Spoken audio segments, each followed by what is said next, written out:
네, 금요일에 따끈따끈한 법정 신장개혁 김앤장 아닙니다. 김과장. 예. 김과장 김준우 변호사 장현미 변호사 나오셨습니다. 안녕하세요. 네, 안녕하세요. 예, 모든 길은 대장동으로 통하고 있고요. 모든 또 이슈도 또 하나 더 있다면 고발사주 쪽으로 가고 있습니다. 자, 저희들이 지난주하고 저지난주에는 대장동, 돈의 흐름, 그다음에 인맥, 사람 간의 관계 이거 얘기를 했는데 매주 업데이트를 해도 새로운 얘기가 나오는 돈의 흐름과 이렇게 합니다. 자, 그래서 이번 주에는요. 그 얘기는 대장동은 앞에서도 또 했고 또 할 기회가 많아서 고발사주 의혹에 집중해서 한번 사건 쫓아가 보겠습니다. 네. 국민의힘 김웅 의원과 제보자 조성은 씨의 통화 녹음 파일이 복원이 됐어요. 조성은 씨 대단하다. 포렌식 이런 취지의 글을 남겼고 김웅 의원은 내가 기억 안 난다고 했잖아요. 여전히 기억 안 나요. 라는 반응을 보이고 있어요. 자, 2라운드로 접어든 고발사주 의혹 두 분과 하나씩 챙겨볼 텐데요. 자, 이 녹취록 스모킹 건이 됩니까? 저는 될 거라고 봅니다. 충분히 가능성이 있고 이게 윤석열 전 총장이 개입했다라는 게 만약에 드러난다면 상당히 치부라고밖에 할 수 없고 이게 국기문란이다 이 민주당에서는 주장을 하는 이유가 그렇습니다.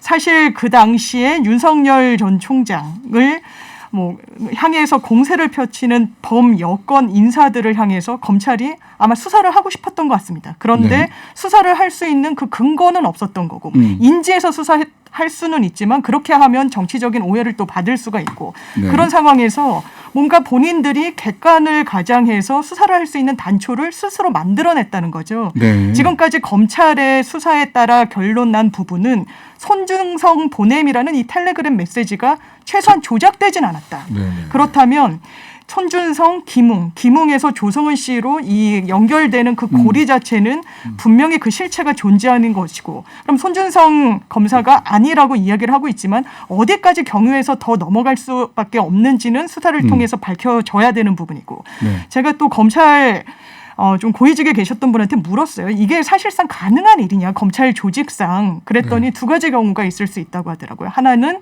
총장이나 더 고위층에서 묵인 내지 지시가 있었거나 아니면 그 당시에 총장을 향한 공세가 많고 이러면 검찰 내부 조직에서 자가 발전했을 수 있다. 뭔가 총장 마음에 들도록 아니면 이런 이슈를 언론 대응 등등의 어떤 외형으로 이 대응책을 마련할 수는 있는데 두 가지 다 너무 부적절하고 지금 김웅 의원은 모른다, 기억나지 않는다, 정치 공세다. 이거 시점 같은 걸 보면은 굉장히 저열한 방식의 정치적인 공세다라고 이야기하지만 이거는 사실 납득되지 않는 해명, 변명 이렇게 생각이 됩니다. 네. 어떠세요? 이 문제가 정쟁의 수단으로 일부 다뤄지는 부분은 불가피해 보이긴 합니다. 애석한 일이기도 하고요. 정치 시즌이니까. 네, 대선을 앞두고 또 이제 검찰총장 출신 후보 때문에 이제 그럴 수밖에 없다고 보는데요. 네. 방금 장윤미 변호사님 말씀했듯이 이제 모르겠는 건 그런 거죠.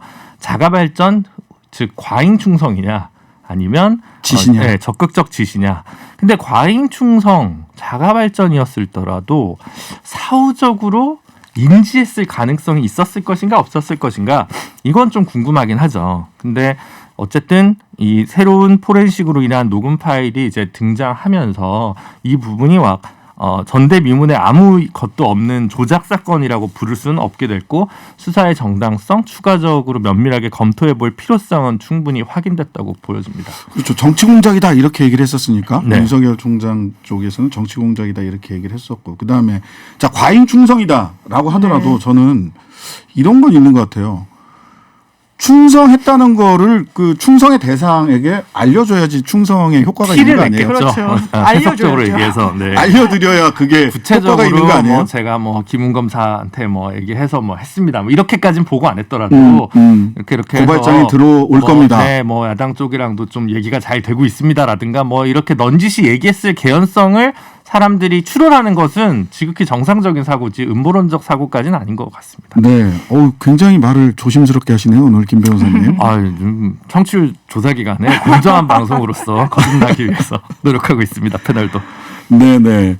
자 녹취 내용 들어가서 한번 좀 하나씩 따져봐야 될 것 같아요. 제일 먼저 문제가 되는 건 우리가 고발장 써서 보낼 테니 남부지검에 접수하라. 네. 우리가 누구냐?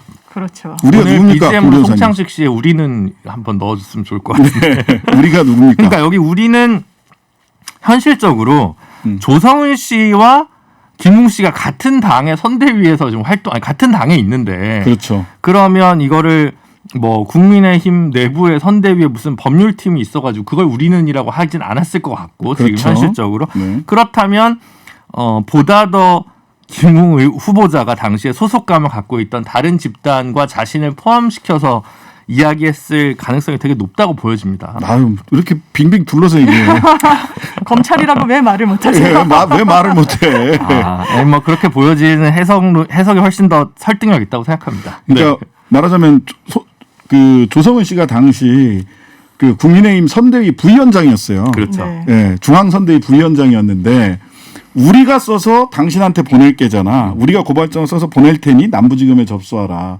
그러면은 여기서 우리는 같은 당에 있는데 우리가 써서 우리한테 보낸다? 이게 이렇게 되거든요. 같은 국민의힘을 그렇죠. 우리로 본다면 네. 이거는 뭐 이거 말이 안 되죠. 그러니까 이게 그리고 무엇보다도 기술목이 안 맞아요. 이제 이렇게 파일이 해석하면. 2개라는 거잖아요. 지금 네. 복원된 게 그날에. 그래서 이제 처음엔 남부지검 얘기했다가 다시 대검 공공부로 또 다시 얘기가 바뀌는 두 대목이 다 통화 내용에 있었다고 지금 보도가 된 상황입니다. 네네. 그렇다면 단순히 고발장을 써서 이거 문제 제기해야 되는 거 아니냐를 넘어서 조금 더 면밀하게 검토되거나 뭔가 검찰 내부와 커뮤니케이션 된 거 아니냐라고 볼 여지가 더 늘어난 거죠. 확대된 거죠. 뭐 주어가 없습니다라는 이야기도 있었던 대한민국 정치이기 때문에 이 우리를 둘러싼 네. 논의는 지속되지 않을까 싶고요.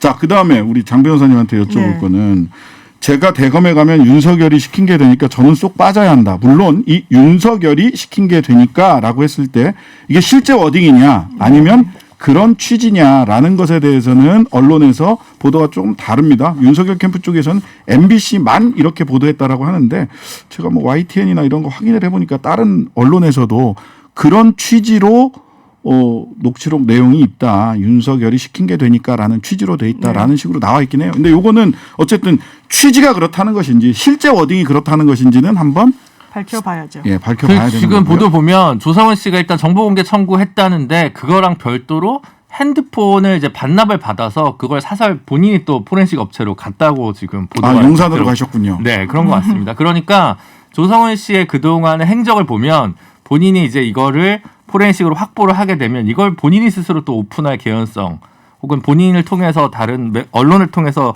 실제 녹취가 무엇이었는지 누가 지칭됐는지가 좀 더 구체적으로 나오지 않을까 싶습니다. 그래서 만약 이게 가정입니다만 그런 취지가 됐든 아니면 실제 워딩이 됐든 이 워딩이 실제로 그런 취지든 이 워딩 그대로든 이런 게 있었다라고 한다면 결과적으로는 이게 아까 얘기는 지시냐 과잉 충성이냐 네. 이런 부분들과 관련해서 하나의 단서가 되지 않을까요? 당연히 단서가 되고요. 지금 대검에 접수해라 이 부분에 대해서 김웅 의원은 뭐 기억나지 않는다라고 하고 윤석열 캠프 측에서는 이렇게 이야기합니다. 대검은 직접 수사할 수 있는 기능을 가진 곳이 아니다. 그렇기 때문에 어차피 대검의 고발장을 접수해도 다른 그 밑에 검찰청으로 내려보낼 텐데 이 대검이란 게 그렇게 중요하다고 왜 공세를 퍼붓느냐라는 요지의 주장을 하고 있는데 이게 왜 중요하냐면 이게 서울중앙지검의 당시에는 이성윤 지검장이 윤석열 전 총장과 굉장히 갈등 국면에 있었고 본인들이 원하는 방향대로 수사가 진행되지 않을 개연성이 상당히 높았고 대검에서 직접 수사를 하지 않더라도 이 부분을 밑에 내려보낼 때는 최소한 원하는 방향대로 수사가 진행되는 것이 가능한 지검으로 보내는 것이 가능했기 때문에 검찰 내부에 있었던 분들도 그렇습니다. 대검에 넣는다는 것은 사실 입맛에 맞는 그런 지검에서 수사가 진행되길 바라면 할 수 있는 조치이다. 그렇기 때문에 직접 수사를 하지 않는다라고 해서 대검에 넣는 것이 문제 없다. 뭐 이렇게 해명하는 건 좀 온당하지 않은 부분이 있는 것 같고요. 네네.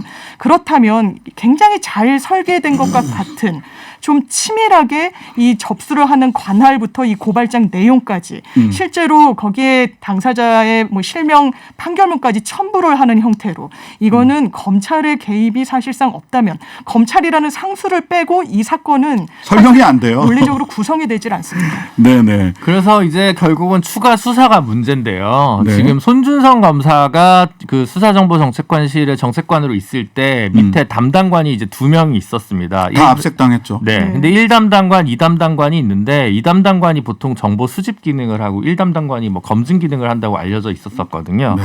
그래서 2담당관인 성모 검사가 지금 압수수색을 이제 당한 상황이고요.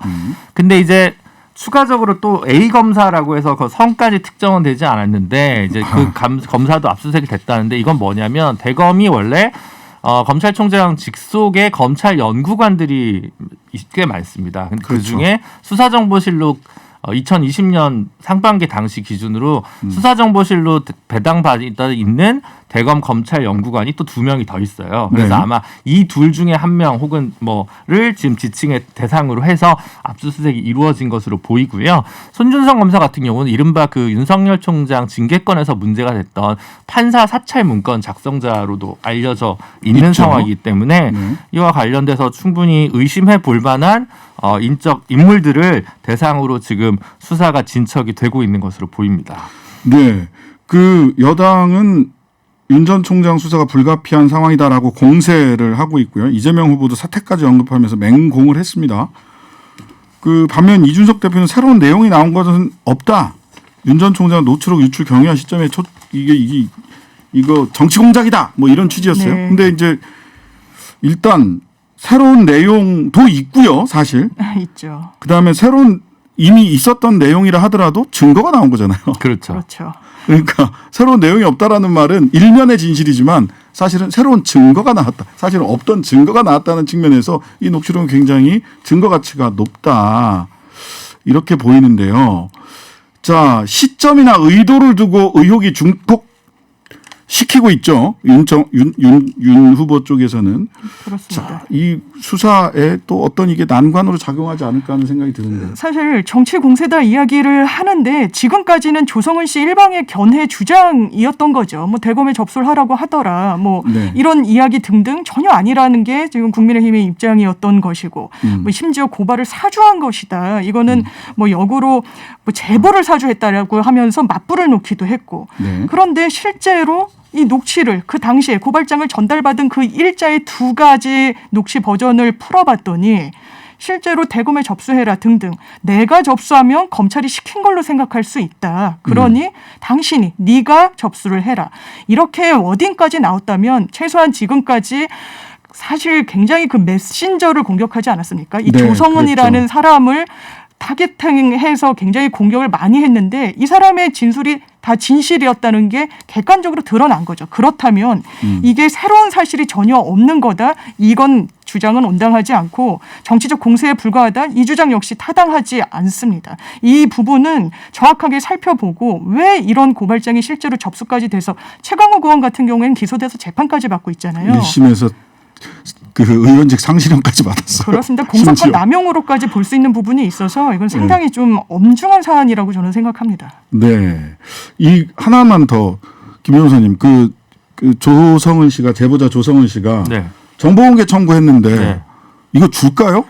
안 줄 것 같은데요. 솔직히 말씀드려서. 네. 예, 근데 물론 본인의 자료니까 본인에게 줄 수 있는 거 아니야라는 측면에서는 줄 수도 충분히 있다고 생각하는데 사실 이제 거기에 어떤 내용들이 담겨 있는지와 관련해서는 그리고 이제 포렌식을 해서 검찰에서 추출해낸 거잖아요. 압수수색을 그냥 해가지고 그 자료 그대로가 아니라 이제 한 거기 때문에 저도 이런 경우는 제가 경험이 짧아서 그런지 안 줄 가능성이 조금 더 높게 보고 있는데 모르겠습니다. 어떠세요? 특히 정보공개 청구를 받아들여주지 않는 사유라고 주장을 할 것 같아요. 왜냐하면 네, 공수처에서는 이게 수사 중인 정보가 직무수행에 현저히 곤란하게 할 그렇죠. 경우에는 예. 이걸 받아들여주지 않을 수 있고 설사 이걸 공개했을 때 이 정치적인 공세를 감당할 수 없을 것입니다. 굉장히 네네. 오해를 또 자초하는 측면이 있을 것이고 또 피의 사실 공표 문제까지 연결이 돼 있기 때문에 수사기관이 기소 전에 뭔가 수사 상황과 관련해서 외부에 알리게 되면 피의 사실 공표죄로 네네. 처벌을 받게 되잖아요. 그래서 네. 아마 이 수사 과정 중에 드러내진 않겠지만 공수처가 주체가 돼서 네. 아까 김 변호사님이 말씀하신 것처럼 이 조성은 씨는 공개 의지가 상당히 강하고 그렇다면 그렇죠. 사설 포렌식 업체에 본인이 이미 제출한 휴대전화를 반환받은 이후에 본인이 살려내면 됩니다. 그렇다면 본인은 수사기관이 아니기 때문에 피의사실 공표죄의 주체가 될 수는 없고 그렇죠. 뭔가 이 자기의 어떤 뭐 주장의 신빙성을 더하기 위해서 이걸 언론에 제보하는 형식 내지는 뭐 모든 언론에 공개하는 형식으로 알릴 수 있는 가능성은 열려 있다 이렇게 생각됩니다. 그러니까 이게 조금 그 골치 아픈 게 뭐냐면 이 제출, 그러니까 휴대폰을 제출한 거지 압수수색 당한 게 아니잖아요. 그러니까 피의자의 걸 가져갔느냐, 참고인 걸 가져갔느냐. 네네. 그거에 따라서 또 달리 판단할 수 있는 가능성이 있고 여기서 또 참고인 걸 가져가게 그렇죠. 되죠. 거기다가 정보공개 청구가 안 됐을 경우에 그걸 만약에 소송으로 가져갔을 경우에 조성은 씨한테 조금 더 유리할 것 같긴 하거든요. 네. 근데 이제 당장에는 정치적 그 파장이 너무 크고 하다 보니까 공수처에서는 일단 정보공개 청구는 기각하지 않을까라고 보는 거죠. 근데 조성은 씨가 피의자인 사건도 있죠. 또는 민사 사건으로 원고가 될 수도 있어요. 네. 그럴 경우에 기록을 달라고 해서 그렇죠. 본인이 피의자일 때 네. 본인의 방어권 행사를 위해서 기록을 그렇게 달라고 할 수 있죠. 할 수 있죠. 민사에서도 문서송부 문서 촉탁 제출 신청, 신청요. 예, 송부 촉탁 신청, 기록 등본 속탁 총, 아유 말이 꼬이네. 하여튼간에 어렵죠. 받을 수 촉탁 있습니다. 신청. 네. 촉탁 신청할 수 있는 방법도 있다. 네. 예, 여기까지 한번 살펴봤습니다. 자, 지금까지 김과장, 김준우 변호사, 장은미 변호사였습니다. 감사합니다. 네, 감사합니다.